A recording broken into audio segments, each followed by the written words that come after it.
Hello, this is a welcome video and layout tour for anyone who has not operated on this layout before. The Stockyard Industrial Lead is an HO scale small switching layout based in the Omaha area on a former Rock Island line that is set in the late 1980s. So let's get started. The first area that you'll come up to is the crew lounge. It has a couch and I'll have some goodies here, and there'll also be a TV to watch. And then this is the operations center and dispatchers area.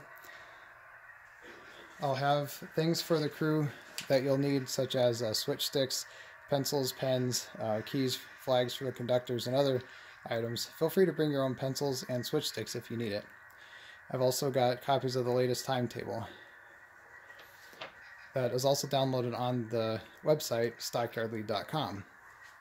And here are documents for the crew, such as the job description, and also have the work order that has a switch list for the customers to be switched that day.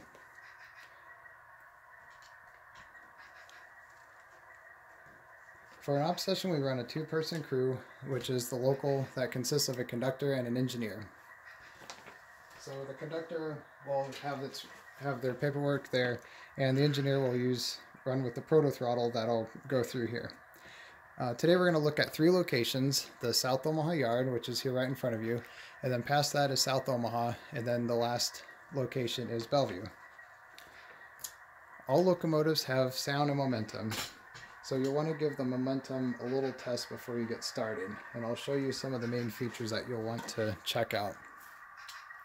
On the proto throttle, we have the air horn, which is this lever on top, and then you have the bell, and you have the main throttle function here, which gets the locomotive started. This is the direction, and this is the brake. So once you slow the locomotive down, we'll want to use the brake to come to a complete stop. And if you kind of have a runaway train, just push it all the way to the right and that'll completely stop it. Don't worry about the lights. On my locomotives, the lights are always turned on in both directions, so you won't need to worry about that. And flip the direction, make sure you turn off the brake, and you go backwards again.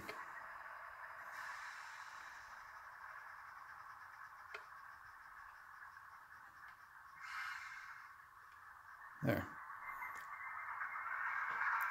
So it's always a good idea to test that out just to make sure that you know how that works.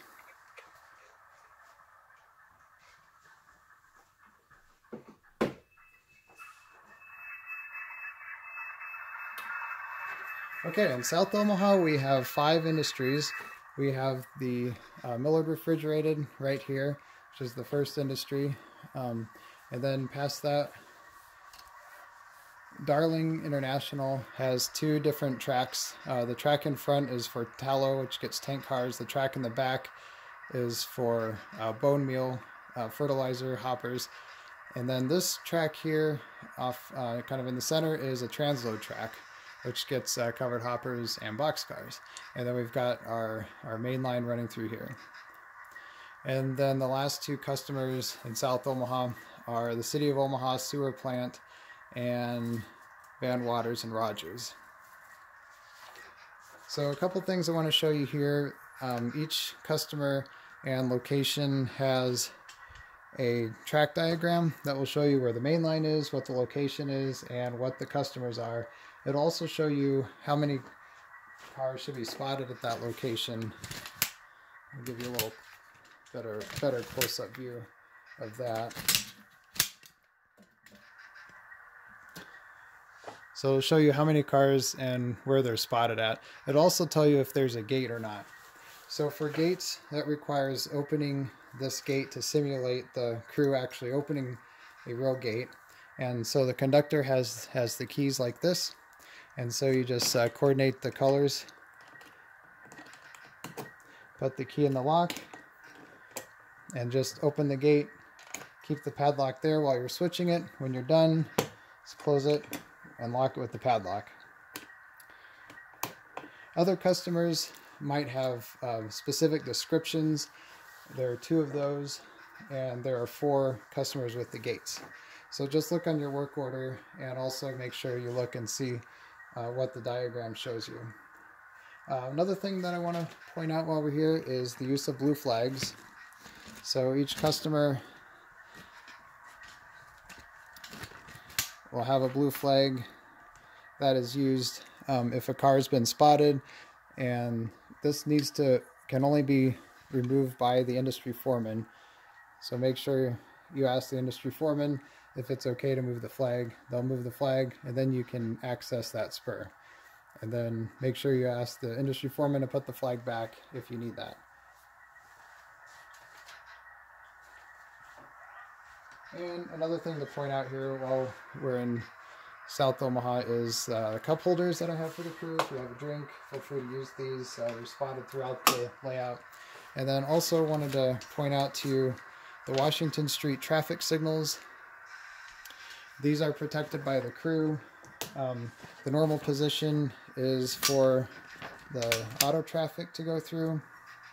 As you can see, it's showing the green, and it'll show a red for the trains in either direction. When you come up to this, just pause the locomotive, switch it to rail traffic. We'll bring a red for the auto traffic and a yellow approach signal for the trains. And then when you've cleared the street, just switch it back to auto traffic. Okay, so let's go on to Bellevue.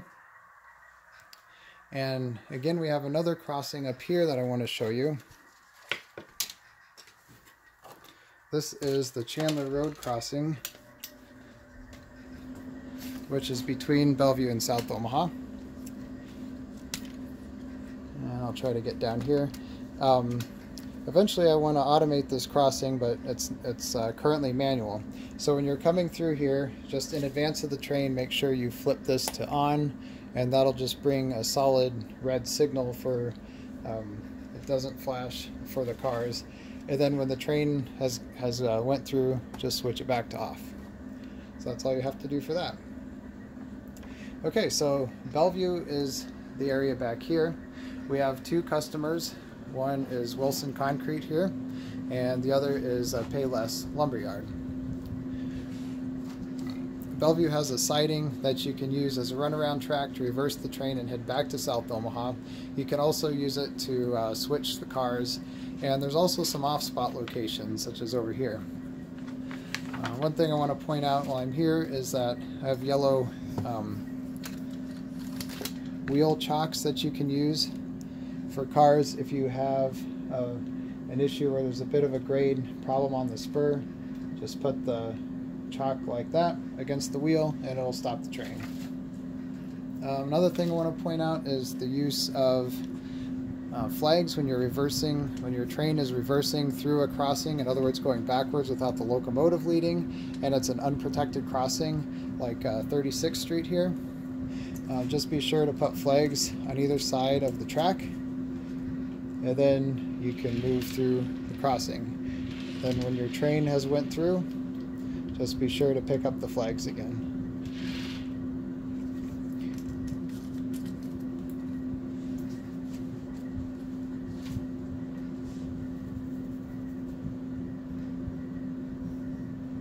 Okay, so that's basically it. The end of line is here, just past Bellevue where the bridge is out over Papio Creek.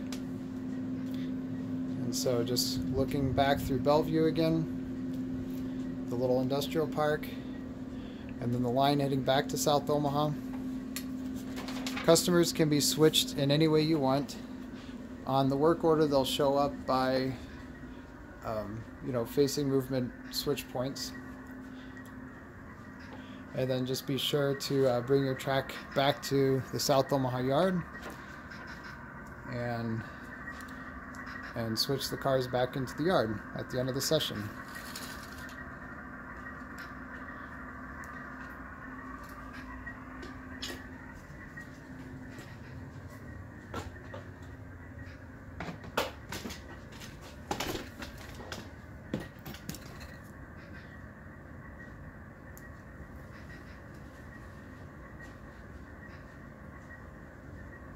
Okay, so that's a basic overview of the layout and the operations of it. For anybody who hasn't visited here before, this should give you a basic overview of what to expect when you're operating here, so that way you've got a little bit more knowledge before you come here. Thanks for watching this video, and I hope to see you in an op session soon. See you later.